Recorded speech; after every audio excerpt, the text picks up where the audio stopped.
started the group the Songwriters Orchestra. The Songwriters Orchestra is an ensemble of 11 classical musicians that accompanies young up-and-coming singer-songwriters.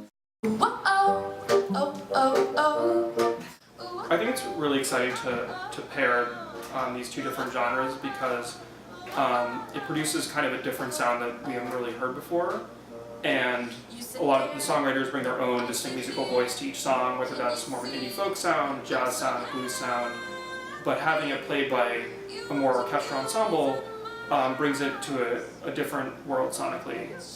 I have been waiting my whole life. My name is Olivia Harris and I'm one of the songwriters with the Songwriter Orchestra. You know, putting all of these instruments in one place and then having these singers and having such a, such a show for people with such different kinds of offerings of personalities, and I remember just really loving every piece, but for different reasons, and loving my own piece and performing. And so it's very exciting and interesting to hear my song through someone else's ears. My name is Elizabeth and I play violin.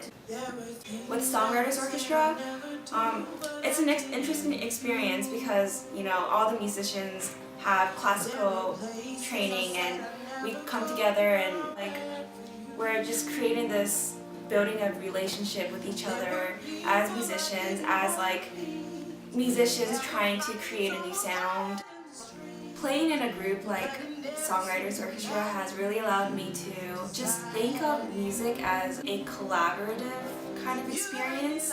Live wire, I'm about to burst in flames.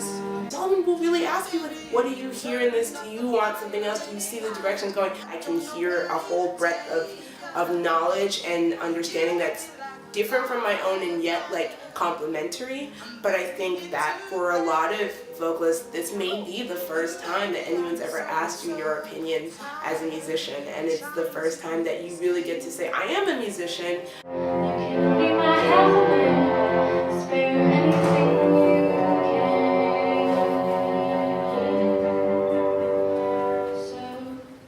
People ask me, like, what's it like to hear someone arrange your song or to hear it sung differently, and it's a totally different experience because, you know, I wrote the song, it's a piano, me, that's how I write, generally speaking, and then here I am, and there's a bassoon, and there's a drum,